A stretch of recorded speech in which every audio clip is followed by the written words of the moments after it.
Hello friends, in this video we are going to read chapter 3 of the Civics book of class 10th. The chapter is titled as Democracy and Diversity. So let's start. First of all, overview. In the last chapter we saw how power can be distributed to accommodate linguistic and regional diversities. But language and region are not the only features that give a distinct identity to people. Sometimes people also identify themselves and relate with others on the basis of their physical appearance, class, religion, gender, caste, tribe, etc. In this chapter, we study how democracy responds to social differences, divisions, and inequalities. We begin with an example of public expression of social divisions. We then draw some general lessons about how social differences can take various forms. We then turn to how democratic politics affects and is affected by these social diversities. So now let's start the chapter. First of all, a story from Mexico Olympics. The pictures on this page depict an important landmark in the history of the civil rights movement in the United States. These represent the medal ceremony of the 200 meters race in the 1968 Olympics held at Mexico City. The two men standing with clenched fists upraised and heads bowed while the American national anthem was played are the US athletes Tommy Smith and John Carlos. They are African Americans. They had won the gold and bronze medals respectively. They received their medals wearing black socks and no shoes to represent black poverty. With this gesture, they tried to draw international attention to racial discrimination in the United States. The black globe and raised clenched fist were meant to symbolize black power. The silver medalist white Australian athlete Peter Norman wore a human rights badge on his shirt during the ceremony to show his support to the two Americans. Do you think that Carlos and Smith should have raised an internal matter of American society in an international forum? Would you say that what they did was political? Why do you think Peter Norman, who was neither black nor American, joined in the gesture of protest? If you were in Norman's place, what would you do? Now let's have a look at the glossary. Civil rights movement in the USA, 1954 to 1968, refers to a set of events and reform movements aimed at abolishing legal racial discrimination against African Americans led by Martin Luther King Jr. This movement practiced non-violent methods of civil disobedience against racially discriminatory laws and practices. African American, Afro American, Black American, or Black are the terms used to refer mainly to the descendants of Africans who were brought into America as slaves between the 17th century and early 19th century. The Black Power movement emerged in 1966 and lasted till 1975, which was a more militant anti-racist movement, advocating even violence if necessary to end racism in the US. This picture depicts in 2005, the San Jose State University installed a 20-foot high sculpture representing the protest by Tommy Smith and John Carlos. A photograph of the original medal ceremony in 1968 is on the top. Now, the International Olympic Association held Carlos and Smith guilty of violating the Olympic spirit by making a political statement. Their medals were taken back. Back home, they were subjected to a lot of criticism. Norman too suffered for each action and was not included in the Australian team for the next Olympic. But their actions succeeded in gaining international attention for the civil rights movement in the US. Recently, the San Jose, pronounced San Jose State University, of which they were former students, honored them and installed their statue in the university campus. When Norman died in 2006, Smith and Carlos were pallbearers at his funeral. Now, differences, similarities, and divisions. The athletes in the example above were responding to social divisions and social inequalities. But does that happen only in societies which have racial divisions? In the previous two chapters, we have already noted some other forms of social divisions. The examples of Belgium and Sri Lanka show both regional and social divisions. In the case of Belgium, we noted that people who live in different regions speak different languages. In Sri Lanka, we noted linguistic as well as religious differences. Thus, social diversity can take different forms in different societies. Now, origins of social differences. These social differences are mostly based on accident of birth. Normally, we don't choose to belong to our community. We belong to it simply because we were born into it. We all experience social differences based on accident of birth in our everyday lives. People around us are male or female. They are tall and short, have different kinds of complexions, or have different physical abilities or disabilities. But all kinds of social differences are not based on accident of birth. Some of the differences are based on our choices. For example, some people are atheists. They don't believe in God or any religion. Some people choose to follow a religion other than the one in which they were born. Most of us choose what to study, which occupation to take up, and which games or cultural activities to take part in. All these lead to formation of social groups that are based on our choices. Every social difference does not lead to social division. Social differences divide similar people from one another, but they also unite very different people. People belonging to different social groups share differences and similarities cutting across the boundaries of their groups. In the instance above, Carlos and Smith were similar in one way. Both were African American and thus different from Norman, who was white. But they were also all similar in other ways. They were all athletes who stood against racial discrimination. It is fairly common for people belonging to the same religion to feel that they do not belong to the same community because their caste or sect is very different. It is also possible for people from different religions to have the same caste and feel close to each other. Rich and poor persons from the same family often do not keep close relations with each other for they feel they are very different. Thus, we all have more than one identity and can belong to more than one social group. We have different identities in different contexts.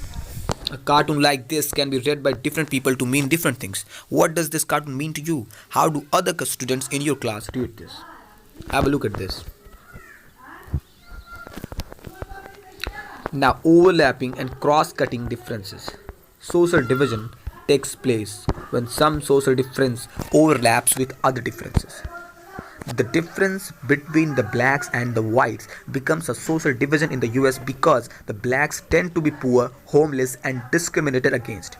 In our country, Dalits tend to be poor and landless. They often face discrimination and injustice. Situations of this kind produce social divisions when one kind of social difference becomes more important than the other and people start feeling that they belong to different communities.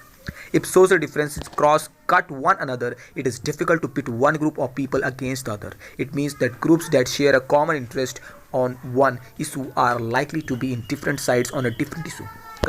Consider the cases of Northern Ireland and the Netherlands. Both are predominantly Christian, but divided between Catholics and Protestants. In Northern Ireland, class and religion overlap with each other. If you are Catholic, you are also more likely to be poor and you may have suffered a history of discrimination. In the Netherlands, class and religion tend to cut across each other. Catholics and Protestants are about equally likely to be poor or rich. The result is that Catholics and Protestants have had conflicts in Northern Ireland while they do not do so in the Netherlands. Overlapping social differences create possibilities of deep social divisions and tensions. Cross-cutting social differences are easier to accommodate. Social divisions of one kind or another exist in most countries. It does not matter whether the country is small or big. India is a vast country with many communities. Belgium is a small country with many communities. Even those countries such as Germany and Sweden, they were once highly homogeneous, are undergoing rapid change with influx of people from other parts of the world. Migrants bring with them their own culture and tend to form a different social community. In this sense, most countries of the world are multicultural. Let's have a look at the glossary. Homogeneous society. A society that has similar kinds of people, especially where there are no significant ethnic differences. Migrant. Anybody who shifts from one region or country to another region within a country or to another country, usually for work or other economic opportunities. Now, politics of social divisions. How do these social divisions affect politics? What does politics do to these social divisions? At first sight, it would appear that the combination of politics and social divisions is very dangerous and explosive. Democracy involves competition among various political parties. Their competition tends to divide any society. If they start competing in terms of some existing social divisions, it can make social divisions into political divisions and lead to conflict, violence, or even disintegration of a country. This has happened in many countries. First of all, range of outcomes. Take the case of Northern Ireland that we referred to above. This region of the United Kingdom has been for many years the site of a violent and bitter ethno-political conflict. Its population is divided into two major sects of Christianity. 53% are Protestants while 44% are Roman Catholics. The Catholics were represented by nationalist parties who demanded that Northern Ireland be unified with the Republic of Ireland, a predominantly Catholic country. The Protestants were represented by Unionists who wanted to remain with the UK, which is predominantly Protestant. Hundreds of civilians, militants, and security forces were killed in the fight between Unionists and Nationalists, and between the security forces of the UK and the Nationalists. It was only in 1998 that the UK government and the Nationalists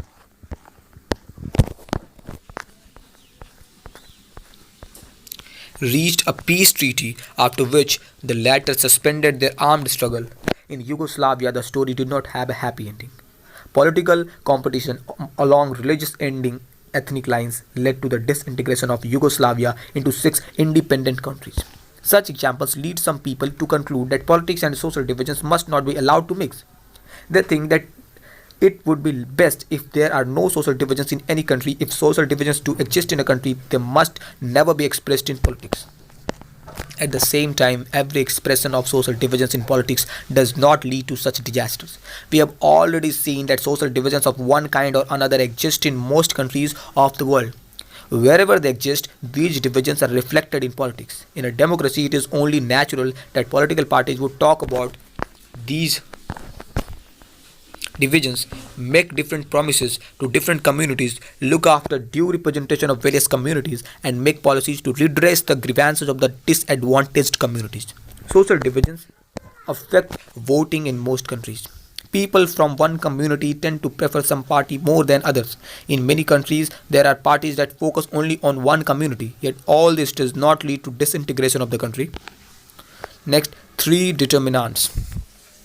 3 factors are crucial in deciding the outcome of politics of social divisions. First of all, the outcome depends on how people perceive their identities. If people see their identities in singular and exclusive terms, it becomes very difficult to accommodate. As long as people in Northern Ireland saw themselves as only Catholic or Protestant, their differences were difficult to reconcile. It is much easier if the people see that their identities are multiple and are complementary with the national identity. A majority of Belgians now feel that they are as much Belgian as they are Dutch or German speaking. This helps them to stay together. This is how most people in our country see their identity. They think of themselves as Indian as well as belonging to a state or a language group or a social or religious community. Second, it depends on how political leaders raise their demands of any community. It is easier to accommodate demands that are within the constitutional framework and are not at the cost of another community. The demand for only Sinhala was at the cost of the interest and identity of the Tamil community in Sri Lanka. In Yugoslavia, the leaders of different ethnic communities presented their demands in such a way that these could not be accommodated within a single country. Third, it depends on how the government reacts to demands of different groups. As we saw in the examples of Belgium and Sri Lanka, if the rulers were willing to share power and accommodate the reasonable demands of minority communities, social divisions become less threatening for the country. But if they try to suppress such a demand in the name of national unity, the end result is often quite the opposite. Such attempts at forced integration often sow the seeds of disintegration. Thus, the assertion of social diversities in a country need not be seen as a source of danger. In a democracy, political expression of social divisions is very normal and can be healthy. This allows various disadvantaged and marginal social groups to express their grievances and get the government to attend to these. Expression of various kinds of social divisions in politics often results in their cancelling one another out and thus reducing their intensity. This leads to a strengthening of a democracy. Here is a picture showing passion and racism. But a positive attitude towards diversity and a willingness to accommodate it do not come about easily. People who feel marginalized, deprived, and discriminated have to fight against the injustices. Such a fight often takes the democratic path, voicing their demands in a peaceful and constitutional manner and seeking a fair position through elections. Sometimes social differences can take the form of unacceptable level of social inequality and injustice. The struggle against such inequalities sometimes takes the path of violence and defiance of state power. However, history shows that democracy is the best way to fight for recognition and also to accommodate diversity. So with this, our chapter ends, and in the next video, we will cover the next chapter. So till then, subscribe to the channel, listen to the audiobooks and study well. Thank you.